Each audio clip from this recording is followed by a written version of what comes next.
सुलेमान अलैहिस्सलाम के कंट्रोल में जिन्नात थे, बड़े बड़े जिन्नात जो दुनिया में किसी के काबू में नहीं आते, सुलेमान अलैहिस्सलाम के काबू में थे।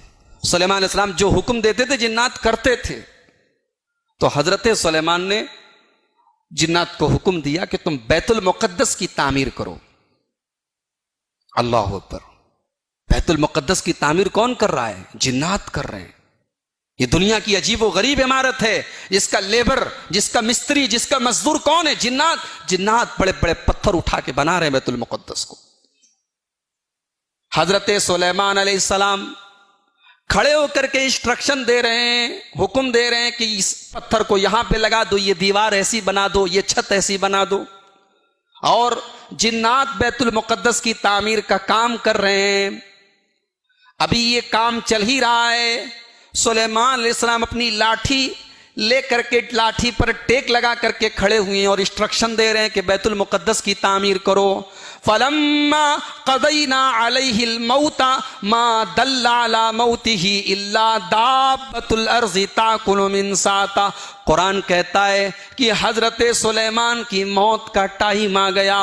सुलेमान अलैहिस्सलाम लाठी लेकर के खड़े हुए हैं और जिन्नात को हुक्म दे रहे हैं और इसी दौरान उनको मौत आ जाती है।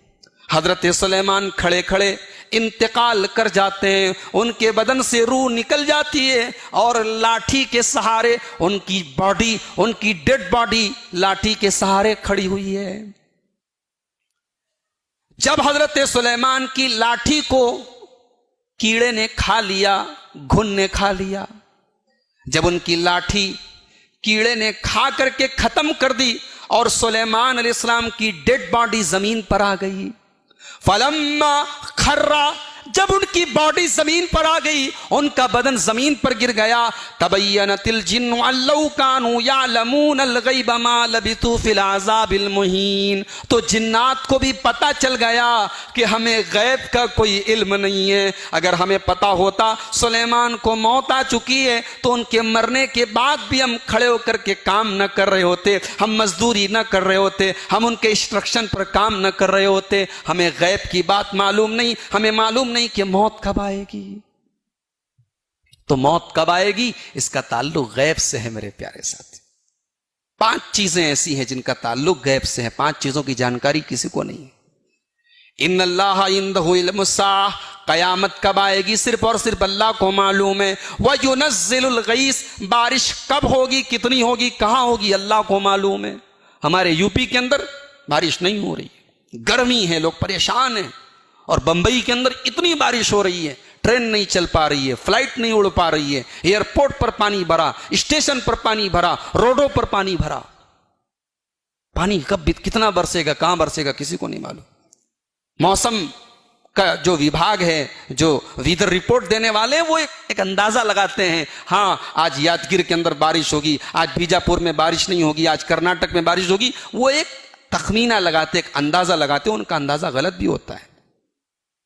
वयअलमु मा फिल अरहाम, और मां के पेट में पलने वाला बच्चा क्या है ये भी अल्लाह को मालूम है। ये अलग बात है, मेडिकल साइंस बता देती है कि लड़का है या लड़की है। मेडिकल साइंस सोनोग्राफी के जरिए और अल्ट्रासाउंड के जरिए बता देती है कि रहम मादर में पलने वाला लड़का है या लड़की है। मगर मेडिकल साइंस भी एक मखसूस टाइम के बाद बताती है, उसके पहले मेडिकल साइंस भी नहीं बता पाती। और मेडिकल साइंस सिर्फ ये बताती है कि लड़का है या लड़की है। लेकिन मां के पेट में पलने वाला वो बच्चा, वो बड़ा होने के बाद कैसा होगा, वो खूबसूरत होगा कि बदसूरत होगा, वो नेक होगा कि बुरा होगा, वो मुशरिक होगा कि तौहीद पर होगा, वो नमाजी होगा कि बेनमाजी होगा, उसका ईमान क्या होगा, उसका अकीदा क्या होगा, वो कितनी जिंदगी पाएगा, कितनी रोजी रोटी पाएगा, ये तमाम जानकारी, ये तमाम इंफॉर्मेशन अगर किसी को है तो अल्लाह को है। वयअलमु मा फिल अरहाम, और माँ के पेट में क्या है ये सिर्फ अल्लाह को मालूम है। वमा तदरी नफ्सुम माज़ा तक्सिबु गदा, और कोई नहीं जानता कि कल उसके साथ क्या होने वाला है। वमा तदरी नफ्सुम बिअय्यि अर्ज़िन तमूत, और कोई नहीं जानता कि मौत कब आएगी, कहां आएगी। इंसान मर गया, उसको कब्र में आप लेकर के गए, अब कब्र में उसको अजाब हो रहा है। अच्छा, हमने तो कभी नहीं सुना अजाब हो रहा है, हमें तो दिखाई नहीं देता, हमें नहीं दिखाई देता, लेकिन हमारा ईमान है कि कब्र के अंदर अजाब हो रहा है। और यह बात याद रखिए कि कब्र में अजाब सिर्फ मुसलमानों को नहीं हो रहा है जो अपने मुर्दों को दफन कर रहे हैं, कब्र में अजाब उनको भी हो रहा है जो अपने मुर्दों को जला देते हैं। कब्र में अजाब उनको भी हो रहा है जो अपने मुर्दों की लाशों को मसाला लगा करके चील कौओं को खिला देते हैं। कब्र में अजाब उनको भी हो रहा है जो अपने मुर्दों को ताबूत में रख के दफना देते हैं। कब्र में अजाब सारे इंसानों को हो रहा है। कब्र से मुराद वो गड्ढा नहीं है, कब्र से मुराद एक अलग दुनिया है जिसको क्या कहा जाता है, बोलो भाई, आलम बरज़ख कहते हैं। अल्लाह के प्यारे नबी जनाब मोहम्मद रसूलुल्लाह सल्लल्लाहु अलैहि वसल्लम खच्चर पे सवार होकर के जा रहे हैं। मुस्लिम शरीफ की रिवायत है, अल्लाह के नबी का गुजर एक बाग के पास से होता है, कबीले बनु नज्जार के एक बाग के पास से होता है। अचानक अल्लाह के रसूल का खच्चर बिदकने लगता है, फक्कादत तुल्की ही, और इतना ज्यादा उछलने लगता है, बिदकने लगता है कि डर होता है कि कहीं अल्लाह के रसूल सल्लल्लाहु अलैहि वसल्लम उस खच्चर से गिर न पड़े। आप सहाबा से सवाल करते हैं, ये कौन सी जगह है? जवाब दिया गया है, अल्लाह के नबी, यहां पे कुछ कब्रें हैं। आपने पूछा, ये किसकी कब्र है?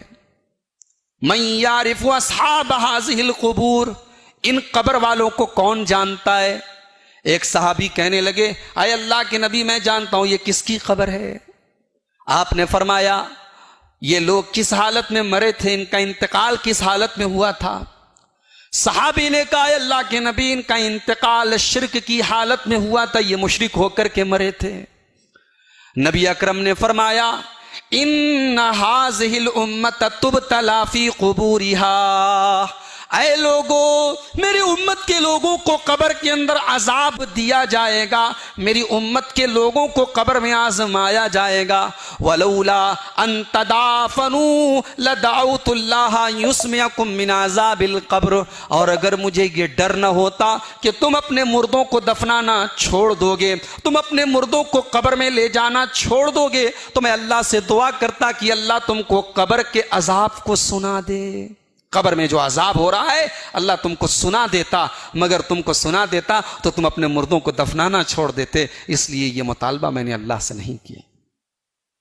उसके बाद अल्लाह के रसूल फरमाते हैं, ताअव्वज़ू बिल्लाहि मिन अज़ाबिल कब्री, ऐ मेरे सहाबा, अल्लाह से पनाह मांगो, अल्लाह की पनाह तलब करो कब्र के अजाब से, अल्लाह से दुआ करो कि अल्लाह कब्र के अजाब से बचा ले। सहाबा से 3 बार अल्लाह के रसूल ने फरमाया कि कब्र के अजाब से अल्लाह की पनाह मांगो, कब्र के अजाब से अल्लाह की पनाह मांगो, कब्र के अजाब से अल्लाह की पनाह मांगो।